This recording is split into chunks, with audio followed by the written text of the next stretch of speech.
Bom dia, meu estimado irmão. Vamos ao nosso Evangelho do Dia para a Família, deste sábado, 2 de abril de 2022.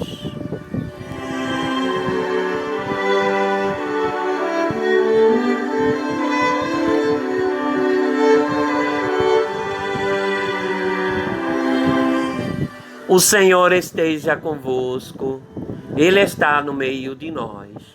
Proclamação do Evangelho de Jesus Cristo segundo São João, no capítulo 7, dos versículos do 40 ao 53.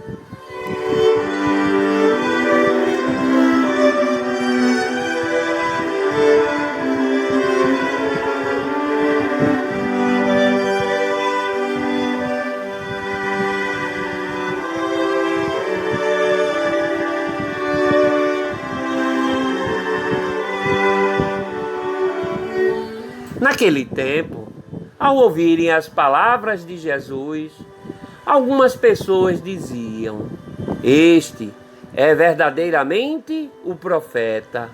Outros diziam: "Ele é o Messias." Mas alguns objetavam: "Porventura o Messias virá da Galiléia? Não diz a Escritura que o Messias será de descendência de Davi e virá de Belém, povoado de onde era Davi?"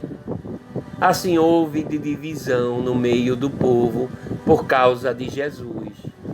Alguns queriam prendê-lo, mas ninguém pôs as mãos nele. Então os guardas do templo voltaram para os sumos sacerdotes e os fariseus, e estes lhe perguntaram: "Por que não os trouxestes?" Os guardas responderam: "Ninguém jamais falou como este homem." Então os fariseus disseram-lhes: "Também vós vos deixaste enganar? Por acaso algum dos chefes ou dos fariseus acreditou nele? Mas esta gente que não conhece a lei é maldita." Nicodemos, porém, um dos fariseus, aquele que se tinha encontrado com Jesus anteriormente, disse: "Será que a nossa lei julga alguém antes de ouvir e saber o que ele fez?"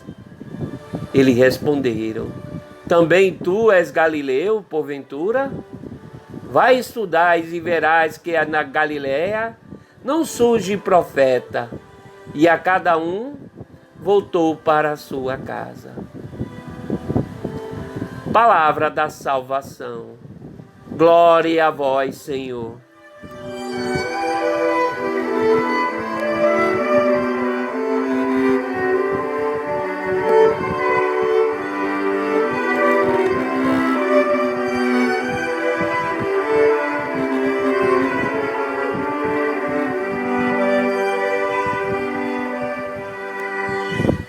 Meu estimado irmão, vamos refletir sobre o Evangelho de Jesus Cristo segundo São João, no capítulo 7, dos versículos do 40 ao 53.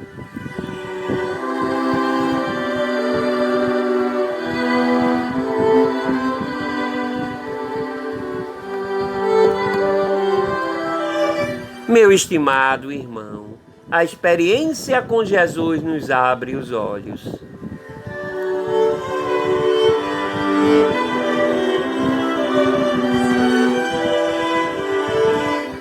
Examinando a realidade daquele tempo, percebemos que havia separação entre as pessoas em Israel, porque alguns reconheciam Jesus como Messias e outros o ignoravam pelo simples fato dele ser um nazareno.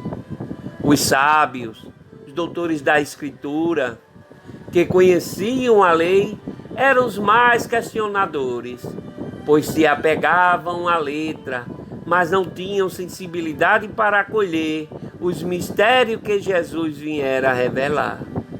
O povo mais simples, como os guardas, eram considerados malditos, pois não tinham acesso à lei. Porém, tinha o coração aberto para reconhecer a palavra que Jesus dizia às multidões, Por isso, eram inquiridos pelos doutores. Assim eles se manifestavam. Ninguém jamais falou como este homem. O simples fato de terem tido uma experiência com Jesus abriu-lhes os olhos para acolherem como um enviado de Deus. Ainda hoje, nós percebemos que as opiniões são emitidas na mesma proporção. Muitos de nós, e às vezes até os que são muito instruídos nas Escrituras, não entendemos a verdadeira missão de Jesus na nossa vida e só o acolhemos quando nos é conveniente. Em algumas circunstâncias, nós o aceitamos e obedecemos às suas ordens, porque necessitamos dos milagres que ele pode realizar na nossa vida. Em outras ocasiões, portanto, não compreendemos quando a sua palavra nos manda fazer e agir, contrariando o que a nossa natureza pensa. Assim como os mestres da lei, que conheciam as Escrituras, mas não aceitavam Jesus, que veio tornar a lei uma regra de vida para a felicidade interior do homem. Nós também agimos. Estudamos as leis, conhecemos a história, porém, se não tivermos uma experiência pessoal com Jesus, um encontro com sua palavra que faz vida na nossa vida, nós nunca iremos aceitá-lo como nosso Salvador. Caminho, verdade e vida. Não podemos conhecer Jesus somente pelos bens que recebemos dele, mas sim pela profundidade da nossa experiência com a sua pessoa. Muitas vezes nos dividimos por causa de Jesus e nos apegamos às coisas que não têm importância e por isso nos atrapalhamos e prejudicamos a vivência da regra de vida que é o amor a Deus e ao próximo como a nós mesmos. Então, em cima dessas palavras e do Evangelho de hoje, faça o seu momento da reflexão pessoal. Meu estimado irmão, você já teve uma experiência com Jesus? O que mudou em relação à sua vida, das pessoas e dos acontecimentos? Você sabe qual é o maior mandamento da lei de Deus? Sabe? Você o tem praticado? Tem? Pergunte a você mesmo. Pense muito nisso. Um beijo neste teu coração. Louvado seja nosso Senhor Jesus Cristo. Para sempre seja louvado.